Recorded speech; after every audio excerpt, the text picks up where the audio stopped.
A car एक्सलेट्स from rest, यहाँ से क्या पता चला, यू जीरो है, एक्सलेट्स फ्रॉम रेस्ट पहले वेलोसिटी जीरो था और सीधा जीरो वेलोसिटी से वह क्या किया, एक्सलेशन दिया, एक्सलेटर लिया होगा।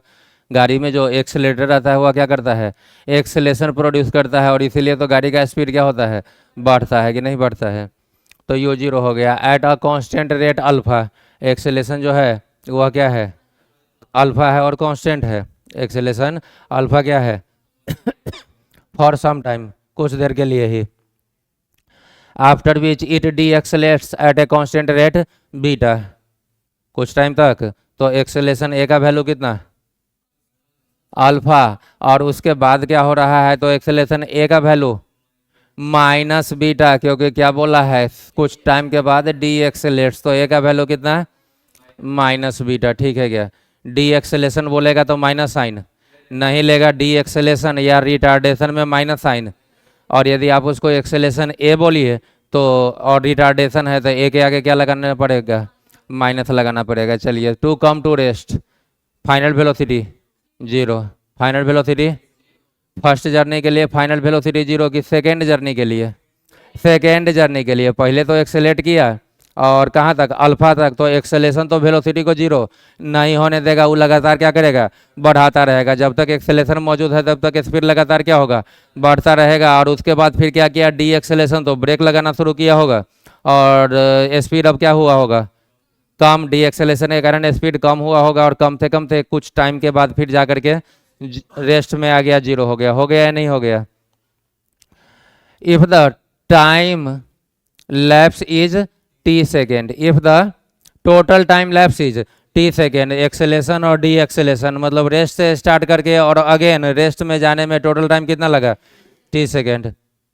एक्सेलेशन कितना टाइम तक रहा, यह टाइम नहीं दिया, और डी एक्सेलेशन भी कितना टाइम रहा, यह टाइम, टोटल टाइम दे दिया, क्या दे दिया, टोटल टाइम दे दिया। Then calculate maximum velocity reached, सबसे पहला तो यह पूछा कि सबसे ज़्यादा वेलोसिटी, मैक्सिमम वेलोसिटी कितना होगा, यह पूछ लिया, और दूसरा पूछा total distance travel, total distance.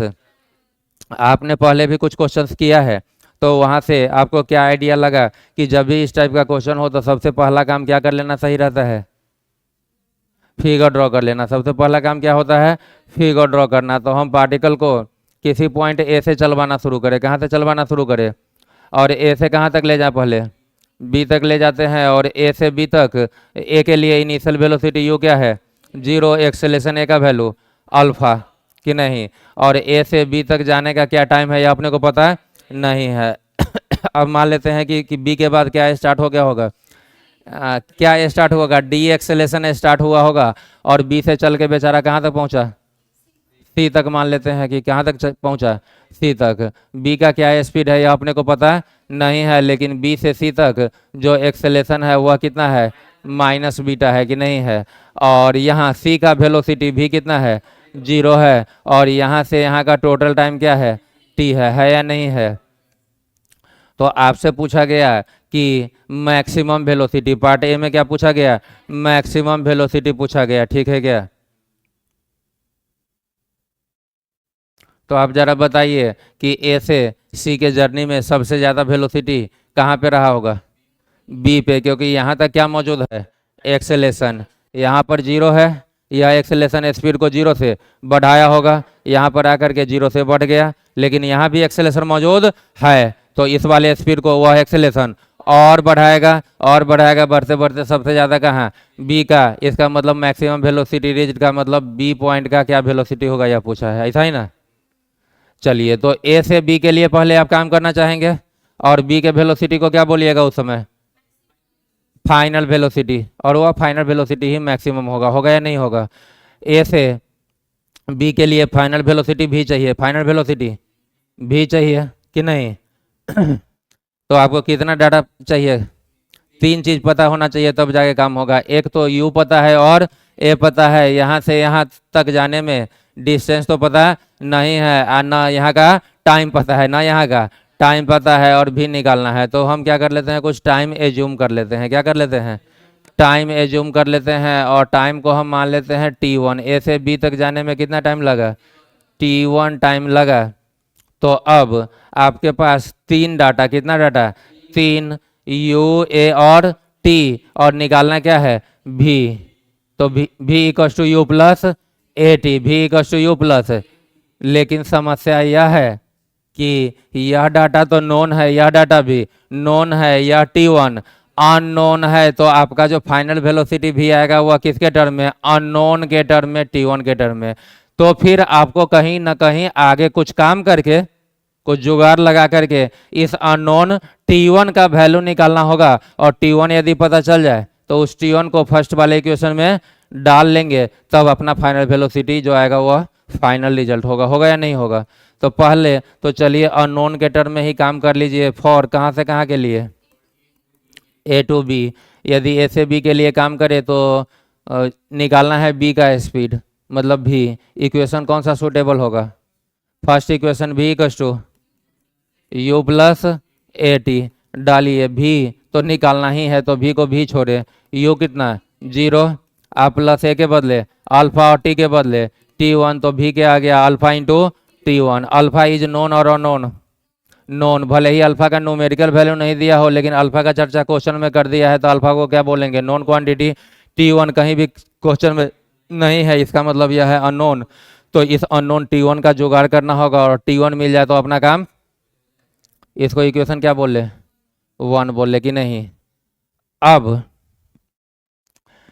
पहली बार तो हम ए से बी तक काम कर लिए, अगली बार कहाँ से कहाँ काम करेंगे, ए से सी तक। ए से सी तक आप यहाँ पर बिल्कुल भी काम नहीं कर सकते।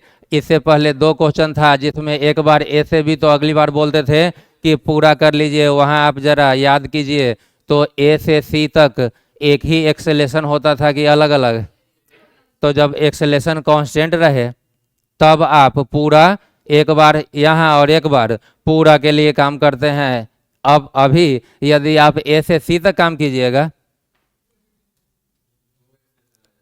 तो 2 एक्सेलेरेशन आ जाएगा। यदि आप यूज करना चाहें v equals to u plus a t, कहाँ से कहाँ के लिए, ए से सी के लिए, तो सी भी मतलब सी का वेलोसिटी तो 0 डाल लीजिएगा, इक्वल्स टू यू, ए का वेलोसिटी कितना 0 प्लस ए। अब ए जो एक्सेलेरेशन डालना है वह ए से सी तक, तो 2 एक्सेलेरेशन आया है, तो इधर वाला डालिएगा कि उधर वाला, समझ रहे हैं ना समस्या। तो टोटल का काम केवल और केवल तब जब होल जर्नी में एक्सेलेरेशन क्या रहे, कांस्टेंट रहे। तो यहाँ मजबूरी है कि अगली बार कहाँ से कहाँ का काम करना होगा, बी से सी। अब बी का स्पीड आपको अननोन के ही टर्म में पता है या नहीं पता है? अरे यहाँ का बी का स्पीड, यह भी क्या आया है, अरे बाबा वह किस पॉइंट का स्पीड है, बी का। तो बी का स्पीड अननोन ही के टर्म में ही सही, लेकिन आया है या नहीं आया है? तो एक यहाँ का स्पीड पता है अननोन के टर्म में, यहाँ का स्पीड नोन ही है, यहाँ का स्पीड नोन ही है कि नहीं है, और यहाँ का एक्सेलेरेशन भी नोन है। तो अभी तक कितना नोन है, 2 नोन है। नोन कितना है 2, और अननोन कितना है 1। और यहाँ से यहाँ जाने का टाइम कितना लगेगा, T माइनस T1। जब पूरा दिया हुआ है और यहाँ तक का पता है, तो यहाँ से यहाँ T माइनस T1, तो T माइनस T1 में अननोन क्या है, T1। चूंकि T तो दिया हुआ है, तो अननोन केवल क्या बचा, T1। तो एक अननोन वहाँ और एक अननोन यहाँ, यहाँ से आपका T1 का जुगाड़ हो जाएगा। किसका जुगाड़ हो जाएगा, T1 का। तो अगली बार कहाँ से कहाँ के लिए काम करें, बी से सी। हम लिखेंगे अगले पेज पे, उससे पहले डाटा देख लीजिए। बी से सी के लिए काइनेमेटिक्स का कौन सा इक्वेशन, फर्स्ट इक्वेशन ही। भी पता है, यू अननोन के ही टर्म में पता है, ए पता है, और टी भी T माइनस T1 अननोन के टर्म में पता है। तो फर्स्ट इक्वेशन यूज करे कि नहीं यूज करे, भी के बदले क्या डालिएगा 0, यू के बदले अल्फा T1, ए के बदले माइनस बीटा, और टी के बदले T माइनस T1। करेंगे कि नहीं करेंगे, कहाँ से कहाँ के लिए, for b to c. First equation है v equals to u plus भी का वैल्यू, यू कितना है अल्फा T1 प्लस ए के बदले माइनस बीटा, और टी के बदले T माइनस T1। यह माइनस वाला टर्म इधर आ करके प्लस कर ले, चाहे एक T1 यहाँ है, एक T1 वहाँ है, तो अभी उधर ही रखते हैं और वहाँ से कुछ T1 वगैरह निकालने की कोशिश करेंगे। क्या निकालने की? T1। जीरो के बदले जीरो, इसको क्या लिखे? Alpha T1 plus minus minus, और यह बीटा इस दोनों टर्म में मल्टीप्लाई होगा तो क्या बनेगा? Minus beta T plus minus minus plus beta into T1, यहाँ और यहाँ से T1 कॉमन और माइनस बीटा टी इधर आकर के प्लस बीटा टी, तो बीटा टी कितना के इक्वल हो जाएगा? T1 कॉमन लेते ही अल्फा प्लस बीटा, यहाँ से जैसे ही T1 निकालेंगे तो T1 क्या आ जाएगा? Beta T divided by alpha plus beta. T1 निकालना है तो यह पूरा टर्म कहाँ जाएगा? डिवाइड में, फिर LHS को उठा के RHS को उठा के LHS को किधर डालिए? RHS में, तो यहाँ से T1 आया था beta T by alpha plus beta, तो T1 आ गया बीटा टी बाई। अब जरा T1 को एनालाइज कीजिए, बीटा नॉन की unknown? T non, total time T is non, question में मेंशन है अल्फा और बीटा दोनों नॉन, तो यह अननोन जो T1 था वह नॉन के टर्म में आ गया कि नहीं आ गया? अब पार्ट ए का जो आंसर निकालना था क्या? मैक्सिमम स्पीड, उसको आपने भी बोला था और वह कितना आया था? अल्फा T1, अल्फा के बदले अल्फा और T1 के बदले beta T divided by alpha plus beta. यही पार्ट 1 ए का आंसर हो जाएगा। होगा या नहीं होगा? अब चलिए, जैसे ही आपका T1 आ गया, क्या आ गया? तो यहाँ का जो टाइम है T माइनस T1, अब T1 नॉन हो गया कितना? Beta T by alpha plus beta, beta T by alpha plus beta. तो यहाँ से यहाँ का अब टाइम नॉन हो गया कि नहीं हो गया? हो गया। यह टाइम T1 भी नॉन हो गया कि नहीं हो गया? बी पार्ट में पूछा है टोटल डिस्टेंस, तो पहले कहाँ से कहाँ का निकालेंगे? ए से बी का।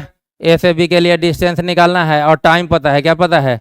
इनिशियल स्पीड, एक्सेलेरेशन सब पता है। कौन सा equation?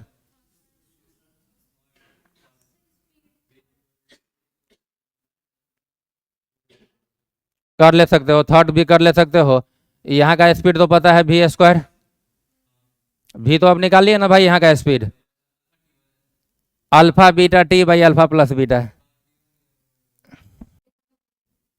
Alpha beta T by, तो यहाँ का स्पीड भी पता है, यू भी पता है, तो भी यू, और एक्सेलेरेशन भी पता है, तो S1 आ जाएगा। या सेकेंड इक्वेशन लगाए वहां से भी काम, S इक्वस टू, तो यू जीरो है तो यू टी जीरो हो जाएगा, हाफ ए के बदले अल्फा और टी के बदले T1 स्क्वायर। T1 नॉन है तो उसका स्क्वायर कर लेंगे तो S1 नॉन हो जाएगा कि नहीं हो जाएगा? अब फिर कहाँ से कहाँ का डिस्टेंस? बी से सी का, बी से, इसके लिए कौन सा इक्वेशन? वही, या तो लास्ट वाला नहीं तो सेकेंड वाला। सेकेंड यदि लगाएं S equals to u t, तो यू यहाँ का स्पीड पता है क्या?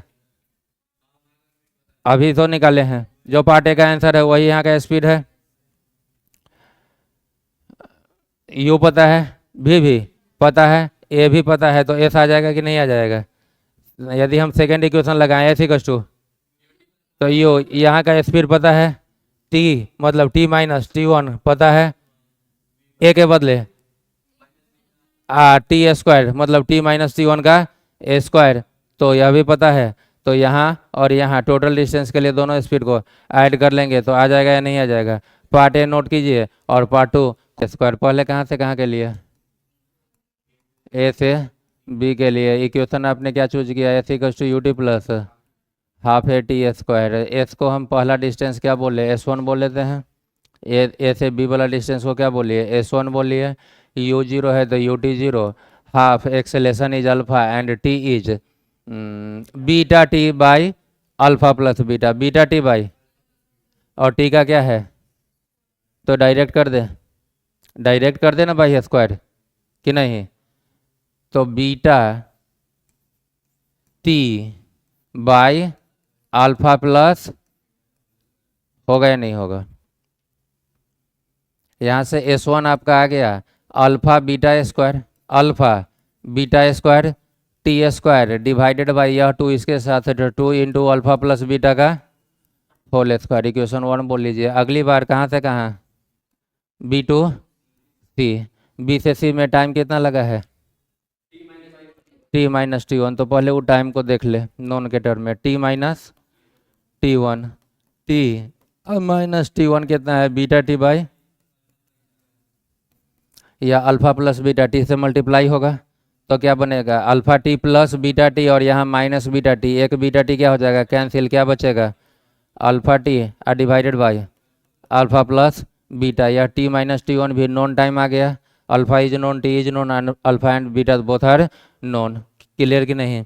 चलिए फिर से बी से सी के लिए कौन सा equation, second, s equals to u t plus half a t square, इस एस को क्या बोल ले, एस टू, यू का स्पीड मतलब कहाँ, यू मतलब कहाँ का स्पीड, बी का, और बी का स्पीड आप पार्ट ए में निकाले हो, alpha beta T by alpha plus beta, alpha beta T by, तो यू के बदले डालिएगा alpha beta T divided by alpha plus beta, T के बदले बी से सी का टाइम, बी से जो कि है टी माइनस T1, और टी माइनस T1 तो इतना है, तो यह वैल्यू टी के बदले डालेंगे कि नहीं, कितना डालेंगे, alpha T divided by alpha plus beta, plus के बदले प्लस ना डाल करके ए क्या है माइनस बीटा, तो वह माइनस कहाँ जाएगा आगे, तो माइनस हाफ बीटा और टी का स्क्वायर मतलब इसका स्क्वायर, उसका स्क्वायर हो जाएगा alpha square T square divided by alpha plus beta का, होगा या नहीं होगा। चलिए फर्स्ट टर्म देखिए, alpha into alpha, alpha square beta के बदले बीटा और T into T, T square, नीचे हो जाएगा alpha plus beta into alpha plus beta कितना, अल्फा प्लस बीटा का होल स्क्वायर, माइनस इसको लिखते हैं अल्फा स्क्वायर, यहाँ पहले है तो यहाँ भी अल्फा स्क्वायर को पहले कर ले, उसके बाद क्या है बीटा है तो क्या ले लीजिए बीटा, फिर क्या है टी स्क्वायर, और इस टू को इसके साथ डाल दे तो to into alpha plus beta का होल स्क्वायर, होगा या नहीं होगा। अब जरा आप देखिए तो यह टर्म जितना है, यदि यहाँ से टू हटा लेते तो जितना यह टर्म उतना ही वह टर्म रहता, लेकिन अभी क्या है कि जितना यह है यह टर्म उस इसका, अरे बाबा टू का टर्म कहाँ है नीचे, मतलब यह जो है यह पूरा का क्या है आधा, तो पूरा में से कभी आधा माइनस करते हैं तो क्या बचता है, आधा बचता है, और पॉजिटिव में बचता है कि नेगेटिव में, पॉजिटिव में, पूरा माइनस आधा, बड़ा माइनस छोटा, जब भी बचेगा तो आधा बचेगा और पॉजिटिव में, तो यही आधा आएगा किस में, पॉजिटिव में, तो बिना आप एलसीएम लिए हुए आप डायरेक्ट निकालिएगा तो क्या आ जाएगा, पॉजिटिव में alpha square beta T square by two into alpha plus beta का होल स्क्वायर, इसको इक्वेशन क्या बोल रही है टू। यह देखिए जरा S2 जो आया है नॉन है कि अननोन है, नॉन है, अल्फा बीटा टी का टर्म सब क्वेश्चन में दे रखा है, तो S1 भी नॉन आ चुका है और S2 भी नॉन आ चुका है, देयरफॉर पूरा डिस्टेंस नेट डिस्टेंस क्या था AC, वह कितना होगा S1 प्लस S2, S1 के बदले alpha beta square T square by two into alpha plus beta का होल स्क्वायर प्लस S2 के बदले alpha square beta T square by two into alpha plus beta का, कहाँ से, फ्रॉम इक्वेशन 1 एंड, कि नहीं, दोनों का बेस सेम है क्या, डिनोमिनेटर, दोनों का डिनोमिनेटर क्या है सेम है, तो ऊपर वाला डायरेक्ट ऐड हो जाएगा कि नहीं हो जाएगा, डिनोमिनेटर में क्या लिखेगा टू अल्फा प्लस बीटा का होल स्क्वायर कि नहीं, और जब इसको और इसको आप ऐड करने जाइएगा तो आप देखिए जैसे ही ऐड कीजिएगा तो यह टर्म और यह टर्म सेम टर्म की अलग अलग अलग अलग, एक जगह अल्फा है जबकि यहाँ पर अल्फा का, यहाँ बीटा का स्क्वायर है, यहाँ केवल बीटा, यहाँ पर टी स्क्वायर है और यहाँ भी टी स्क्वायर है, तो एक तो कॉमन दिख रहा है क्या टी स्क्वायर, और खाली टी स्क्वायर ही नहीं, यहाँ से अल्फा उठा सकते हैं और यहाँ से भी अल्फा, यहाँ से अल्फा और यहाँ से भी अल्फा, इसी तरीके से यहाँ से भी एक बीटा और यहाँ से भी एक बीटा, तो आपका कॉमन टर्म क्या हो सकता है alpha beta T square, alpha beta, alpha और बीटा पहले यहाँ से हटा लीजिए, अल्फा और बीटा, तो बीटा तो पूरा हट गया, टी स्क्वायर भी पूरा, और अल्फा लिए तो क्या बचेगा एक अल्फा प्लस, अब यहाँ से आइए तो टी स्क्वायर हट गया, अल्फा हट गया, क्या बचेगा बीटा, ऊपर अल्फा प्लस बीटा और नीचे अल्फा प्लस बीटा का, एक अल्फा प्लस बीटा से एक स्क्वायर, आंसर क्या आ गया alpha beta divided by two into alpha plus beta, answer check कीजिए, alpha beta t² 2 into alpha plus beta. आया या नहीं आया? क्लियर है क्या? अब कोई चाह रहे हो क्या उस वाले से? हाँ हाँ, बैठ करके तो भोज खाना है तो कीजिए ना भाई। चलिए, कहाँ से कहाँ? ए से बी ना, ए से बी, v² इक्वस टू, यहाँ से एस को क्या बोले S1, और S1 के लिए जब सॉल्व कीजिएगा तो क्या आएगा? v² माइनस डिवाइडेड बाई 2 है। v कहाँ का स्पीड होगा? b का, और b का स्पीड था alpha beta t by alpha plus beta, square करते ही alpha square beta square t² by alpha plus beta का, कि नहीं होगा? माइनस u 0 था तो माइनस 0² खत्म ही कीजिए, और डिवाइड में तो इसी के साथ ले लीजिए कितना 2, और ए के बदले क्या था? अल्फा। एक अल्फा क्या हो जाएगा? कैंसिल, या क्या गया? Alpha beta square t² by alpha plus beta का होल स्क्वायर। क्या आया? Alpha beta square t²। 2 कहाँ छूटा? नीचे, हाँ सॉरी। चलिए आया alpha beta square t², alpha beta square by 2 into alpha plus beta का, alpha beta square t² by 2 into alpha plus beta का होल स्क्वायर। दोनों जगह से S1 सेम आना ही चाहिए कि नहीं? आ भी रहा है। अब चलिए, यही थर्ड इक्वेशन किसके लिए? अब फॉर B2C, फिर से इक्वेशन थर्ड वाला v² equals two plus 2a s, इसको क्या बोले? S2 निकालिएगा तो फिर से यही फॉर्मेट आएगा, v² minus divided by 2a, हाँ या ना? S2 के बदले S2 के बदले v का स्क्वायर, v तो कहाँ का? c का स्पीड, और c का स्पीड 0 है तो 0 का स्क्वायर खत्म कीजिए, तो सीधा क्या लिखिए? माइनस u का स्क्वायर। u कहाँ का स्पीड? b का स्पीड क्या था? Alpha beta t by alpha plus beta, square करते ही अल्फा का भी स्क्वायर, बीटा का भी और t का भी, और नीचे क्या हो जाएगा? अल्फा प्लस बीटा का होल स्क्वायर, कि नहीं? और सबके बाई में क्या है? 2a, 2 के बदले 2 और a के बदले माइनस बीटा, एक माइनस कैंसिल, क्या आया? अल्फा स्क्वायर बीटा स्क्वायर, ना एक बीटा भी कैंसिल कर ले, यह बीटा और यह बीटा भी क्या कर लो? कैंसिल कर ले। तो कैंसिल करते ही आपका अब टर्म आ जाएगा alpha square beta t² by 2 into alpha plus beta का, यहाँ अल्फा का स्क्वायर है और t का स्क्वायर है, अब बीटा अकेला है, अब बाई में 2 इंटू अल्फा प्लस बीटा का होल स्क्वायर, बीटा अकेला है और बाकी अल्फा और t का स्क्वायर है। S2 आइए, S2 अल्फा का स्क्वायर है, t का भी स्क्वायर, बीटा अकेला है, और 2 इंटू अल्फा प्लस बीटा का होल स्क्वायर। अब मेरे हिसाब से S1 प्लस S2 करने की जरूरत है, कीजिएगा तो बिल्कुल यही स्टेप आपका रिपीट होगा कि नहीं होगा? समझ गए क्या? और ये S1 और S2 मैच किया तो ऐड करने पर इतना आ गया। क्लियर ना? क्वेश्चन बोला है 6 particles are situated at the corners of a regular hexagon of side a. Regular hexagon बोलने का मतलब 6 साइड क्या रहेगा? इक्वल रहेगा। एक ए दिया है तो बाकी सब भी क्या होगा? ए होगा। और सब लोगों को पहले ही बता चुके हैं कि किसी भी रेगुलर हेक्सागन का एक एंगल कितने डिग्री का होता है? 120 डिग्री का होता है, कि नहीं? कभी भूल जाइए तो इसके लिए फॉर्मूला क्या है? n-2 into 180 degree divided by n। यहाँ से हर एक एंगल किसी भी पॉलीगॉन का आ जाएगा, कि नहीं? n-2 ब्रैकेट में बाहर में 180 डिग्री और होल डिवाइडेड बाई n करेंगे। n नंबर ऑफ साइड रहेगा या नंबर ऑफ एंगल रहेगा या नहीं रहेगा? चलिए, वहाँ से n6 पुट करने पे आपका आता है 120 डिग्री। तो एक रेगुलर हेक्सागन बना लीजिए, और एक साइड कितना दिया है? a दिया है, और हर एक वर्टेक्स पर एक एक पार्टिकल है, तो टोटल कितना हो गया? 6 पार्टिकल हो गया। आगे बोला each particle move with a constant speed भी। हर एक पार्टिकल क्या कर रहा है? कांस्टेंट स्पीड भी से मूव कर रहा है in a direction towards the particles at the next corner. यहाँ का जो पार्टिकल है वह भी स्पीड से मूव कर रहा है नेक्स्ट कॉर्नर, या तो इधर की तरफ नहीं तो इधर की तरफ। तो हम किसी एक डायरेक्शन में ले ले, इधर मूव करवा लेते हैं। स्पीड का वैल्यू दे दिया और डायरेक्शन भी दे दिया। क्या दे दिया?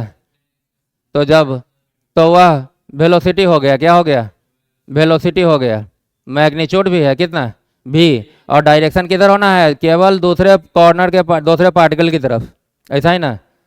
तो यहाँ के पार्टिकल का इसकी तरफ वेलोसिटी कितना v। इसी तरीके से यह पार्टिकल मूव करेगा इसकी तरफ v स्पीड से या v वेलोसिटी से। डायरेक्शन फिक्स है कि यहाँ से यहाँ, तो उसको वेलोसिटी बोल ले सकते हैं। इसका भी स्पीड v, इसका भी v, यह भी v स्पीड से इधर और यह भी v स्पीड से इधर जाएगा या नहीं जाएगा।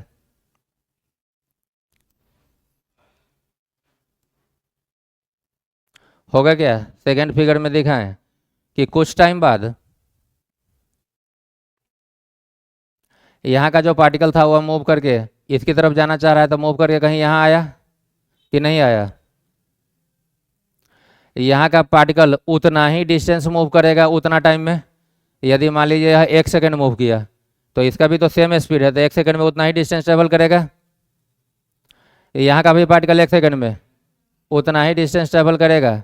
यहाँ का पार्टिकल उतना ही करेगा। यहाँ पे पहुँच गया और यह बेचारा यहाँ पहुँचा और यह बेचारा यहाँ पहुँच गया कि नहीं पहुँच गया।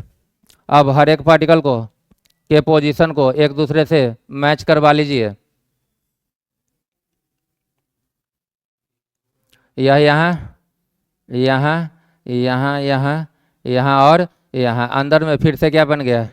और यह जो हेक्सागन बना वह रेगुलर होगा या इरेगुलर रहेगा? रेगुलर होगा कि नहीं होगा, क्योंकि सब इक्वल डिस्टेंस मूव किया है। चलिए अब यहाँ का पार्टिकल, इसका तो टेंडेंसी है कि v स्पीड से मूव करना अदर पार्टिकल की तरफ, तो यह अब यहाँ से आगे ऐसा चलना शुरू करेगा, यह उसकी तरफ ऐसा चलना शुरू करेगा, यह इसकी तरफ ऐसा चलना शुरू करेगा कि नहीं। सबके साथ यही काम होगा कि नहीं होगा। अब देखिए यहाँ का पार्टिकल उठ करके कुछ टाइम बाद यहाँ आ गया, यहाँ का पार्टिकल उठ करके यहाँ, यहाँ वाला यहाँ, यहाँ वाला यहाँ, यहाँ वाला यहाँ आ गया और यहाँ वाला पार्टिकल यहाँ पे पहुँच गया कि नहीं पहुँच गया। सबके पोजीशन को मिलाइए।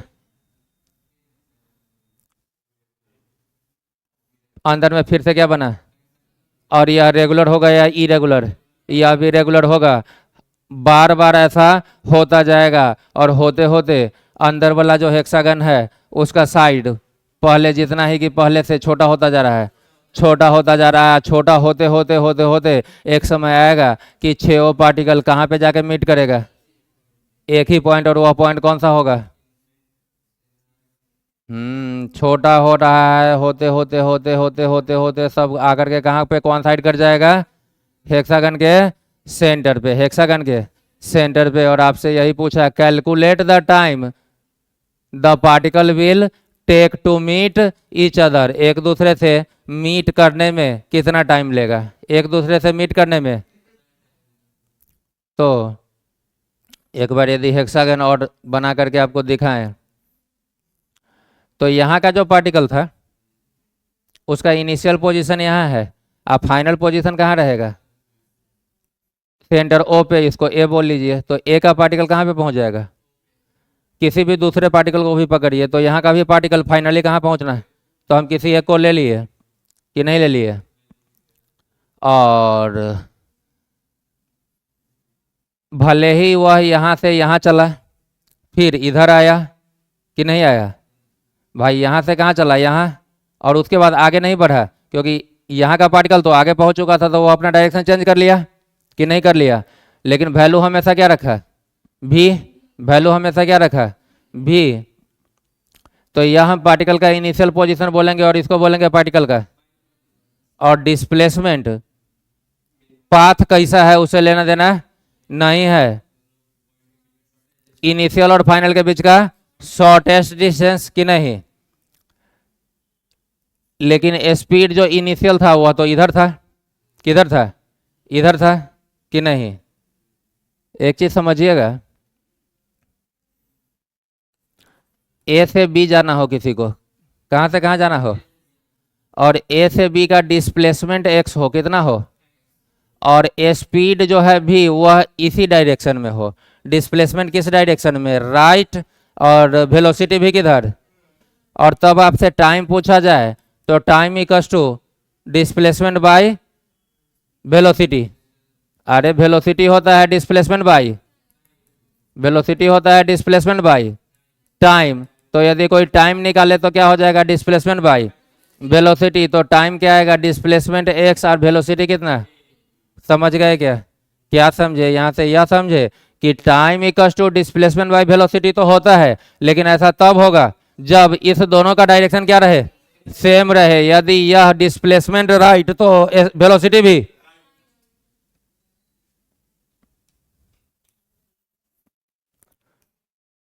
लेकिन कभी सिचुएशन ऐसा हो जाए कि पार्टिकल को जाना है ए से बी, डिस्प्लेसमेंट एक्स किधर की तरफ, राइट की तरफ, लेकिन पार्टिकल का जो वेलोसिटी है भी वह राइट की तरफ ना होकर के इस राइट डायरेक्शन या हॉरिजॉन्टल से कुछ थीटा एंगल बनाए। कितना एंगल बनाए?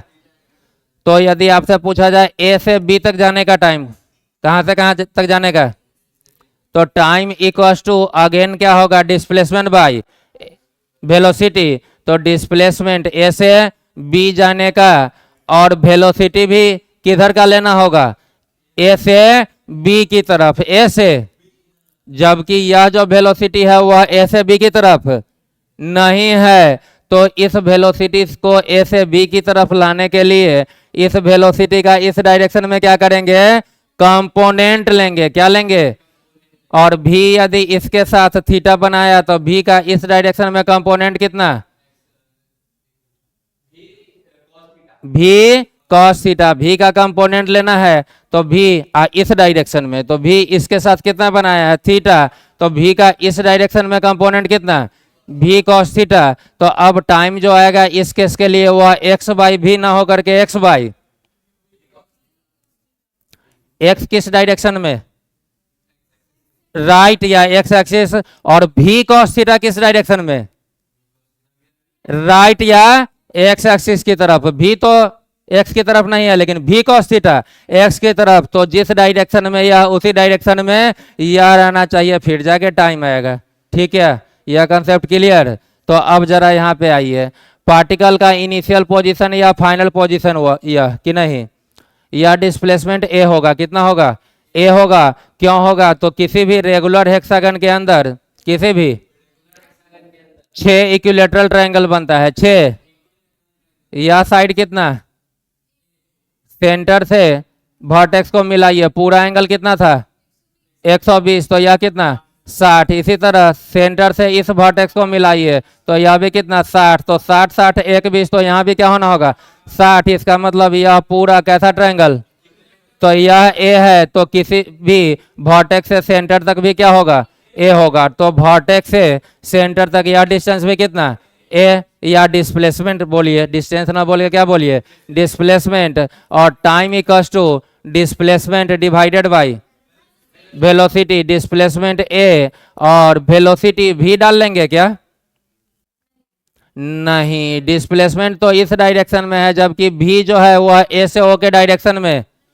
तो इस भी का इस डायरेक्शन में क्या करेंगे, कंपोनेंट। इसके लिए भी का इसके साथ का क्या पता होना चाहिए, एंगल। यह एंगल कितना भाई, 60 डिग्री। तो भी का इधर कंपोनेंट कितना, भी cos 60, ए बाई भी cos 60 कितना, 1/2। बाई वाला 2 कहाँ जाएगा, ऊपर। तो टाइम आ जाएगा 2a बाई भी। आएगा या नहीं आएगा, समझ गए क्या? अंतिम चीज यह जान लीजिए, यह पजल टाइप का क्वेश्चन है, मतलब एक बार आपका देखा हुआ है, किया हुआ है, तभी आप नेक्स्ट बार कर सकते हैं। यदि आप नहीं देखे हैं, कितना भी दिमाग लगाइएगा नहीं हो पाएगा। तो यह सेम क्वेश्चन HCV के एग्जाम्पल का लास्ट क्वेश्चन, लेकिन उसमें क्या किया, 6 पार्टिकल ना लेकर के 3 पार्टिकल लिया, और 3 पार्टिकल लिया तो उसको कहां पे रखा होगा, किसके वर्टेक्स पे, किस ट्रायंगल, इक्विलेटरल के वर्टेक्स पे। ठीक है क्या? तो जरा देखिए, इक्विलेटरल के वर्टेक्स पे 3 पार्टिकल डाल दिया और हर एक पार्टिकल चलना शुरू किया दूसरे की तरफ, कितना स्पीड से, v स्पीड। और यदि साइड ए दे दिया और आपसे फिर पूछ लिया कि टाइम बताइए जब तीनों पार्टिकल क्या करेगा, मीट करेगा। टाइम बताइए जब तीनों पार्टिकल क्या करेगा, मीट करेगा। यही पूछा ना भाई। तो मीट कहाँ पे करेगा, सेंटर पे। Initial position A, final position A से ओ क्या रहेगा, डिस्प्लेसमेंट। तो यहाँ तो हेक्सागन में साइड ए था तो यह डिस्टेंस भी ए आ गया था, इक्विलेटरल में यह ए है तो यह ए नहीं होगा। भी का तो खैर, भी का तो आप इधर कंपोनेंट ले लेंगे, पूरा एंगल कितना है यहाँ से यहाँ 60, तो यह क्या हो जाएगा 30। तो भी का तो कंपोनेंट बजाते आ जाएगा भी cos 30, लेकिन समस्या आएगा यह लेंथ निकालने में कि नहीं।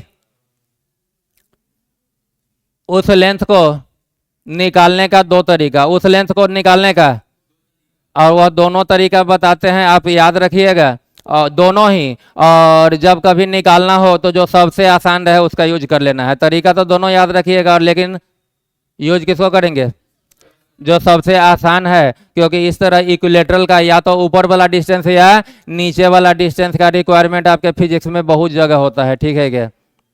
चलिए, तो एक चीज और बता लीजिए कि यह डिस्टेंस AO माने ऊपर वाले वर्टेक्स से सेंटर और इस वर्टेक्स से सेंटर दोनों सेम होगा या अलग अलग, सेम होगा। इसी तरह इस वर्टेक्स से भी सेंटर क्या होगा, सेम होगा, चूंकि रेगुलर फिगर है कि नहीं है। तो हम एक नीचे आपको बना करके दिखाते हैं, यह यदि एक इक्विलेटरल हो जाए भाई और आपसे यह डिस्टेंस पूछ ले वर्टेक्स से कहाँ तक का, सेंटर तक का, ठीक है, तो आपको यह एंगल पता है कितना डिग्री, 30 डिग्री। आप यहाँ से एक परपेंडिकुलर डाल लीजिए, तो यह परपेंडिकुलर इस साइड को क्या करेगा, बाइसेक्ट करेगा। तो यह यहाँ से यहाँ का लेंथ कितना, a/2 होगा, होगा या नहीं होगा, a/2 होगा। और आपको यह हाइपोटेनस चाहिए, इस राइट एंगल ट्रायंगल का क्या चाहिए, और थीटा के सामने यह डॉटेड वाला क्या है, और यह क्या है, बेस। तो बेस दिया हुआ है और क्या चाहिए, हाइपोटेनस। हाइपोटेनस को कुछ देर के लिए क्या बोल लीजिए, एक्स बोल ले।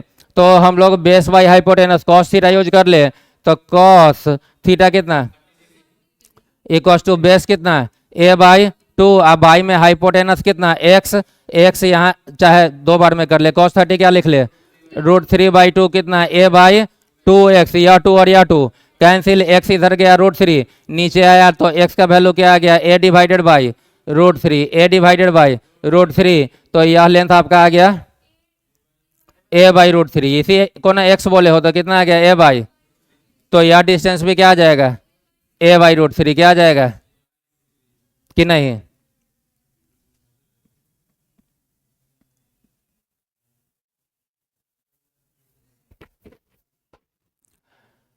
दूसरा तरीका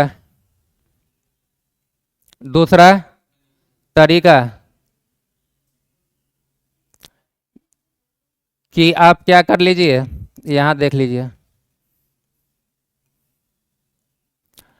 आपको यह वाला लेंथ चाहिए था ना भाई, ए से ओ तक, यह पूरा लेंथ तो ए पता है, और यह एंगल कितना है 30 डिग्री।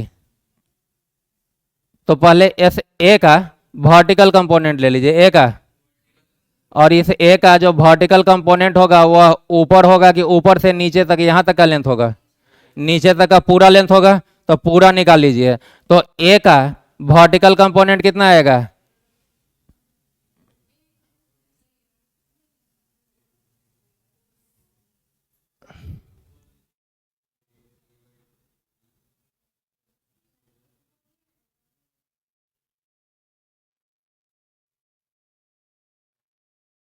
मार खा जाओगे वैसा माथा खाया तो। एक तो लेट हो रहा है, इसके लिए प्रेशर है, और उसमें भी तू लोग बैठ कर खेल खेल रहे हो, गधा हो गया यार। ए का कौन सा कंपोनेंट लेना है, अरे ए का कौन सा कंपोनेंट लेना है, वर्टिकल कंपोनेंट लेना है, कौन सा कंपोनेंट लेना है। तो पहले ए का क्या लिखेंगे, जा कहाँ चले जाए बोलना,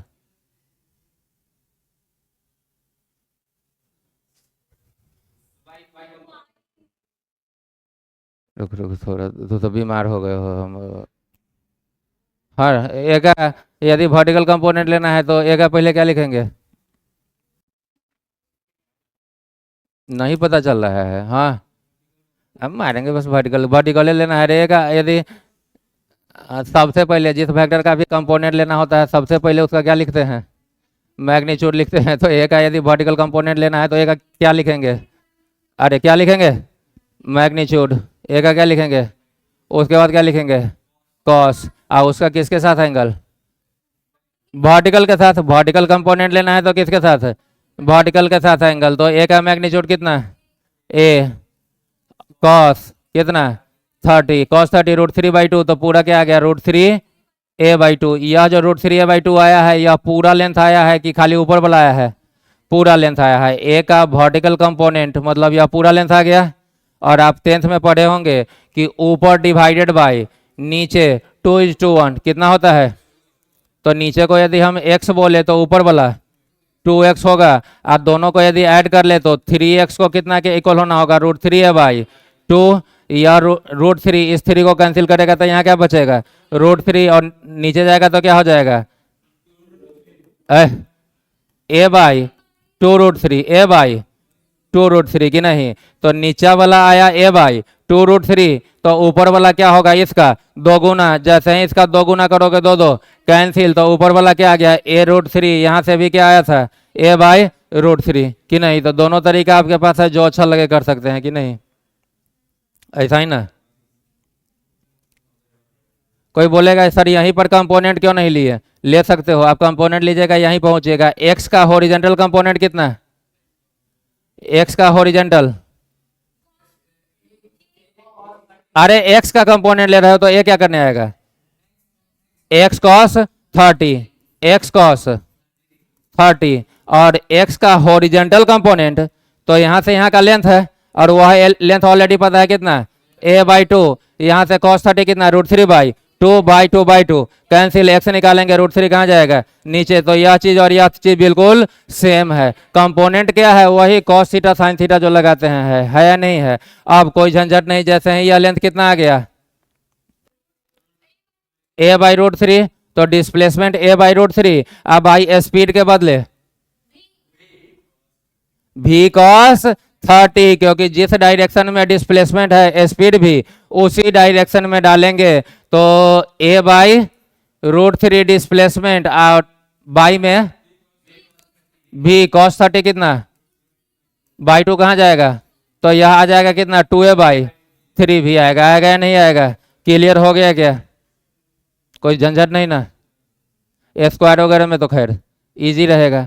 स्क्वायर में किसी भी एक वर्टेक्स पूरा डायगोनल स्क्वायर का कितना होता है √2a, यह a और यह a, तो यह डायगोनल कितना आएगा √2a। तो किसी एक वर्टेक्स से यहाँ का जो डिस्टेंस होगा वह पूरा डायगोनल का क्या होगा आधा होगा। तो √2a बाई 2 कितना a बाई √2 कितना आएगा a बाई √2। और स्पीड के लिए इस v का जब कंपोनेंट लोगे तो यह एंगल 45, तो v cos 45 करोगे एंड सो ऑन की नहीं। और रेगुलर फिगर के लिए, किसी भी रेगुलर फिगर के लिए ईच एंगल का फार्मूला आपके पास है ही। तो वर्टेक्स से यहाँ लाइएगा तो जो भी टोटल एंगल है उसका यह क्या हो जाएगा आधा। कंपोनेंट आप लेना वेक्टर में सीख ही चुके हैं, आपका काम हो जाएगा। होगा या नहीं होगा, समझ गए क्या।